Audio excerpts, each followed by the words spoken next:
Today I'll show you how to make a program about bubble sort.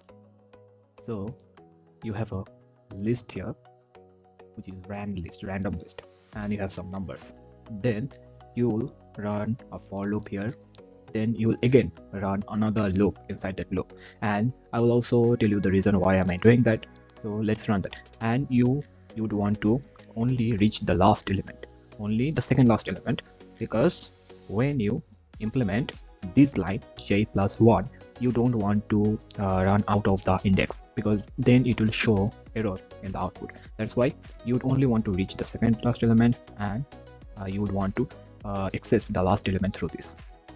Now if the first element, that is this element, is bigger than the second element, then you would want to swap it. Here 23 is obviously much bigger than 21.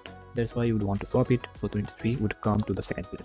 If you just run it with just one loop, then let me comment this out, you see that you are not getting the expected result. The reason is simple, because it's only going through the whole list 1. So it goes to the first element and the second element, it compares between these two, and if it's satisfied that condition, then it will just swap the second place. That's why instead of doing that, you'd run the whole code with just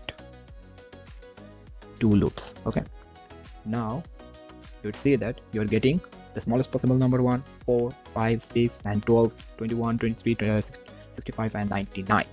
You are getting the whole list in an ascending order, and that's what bubble sort is.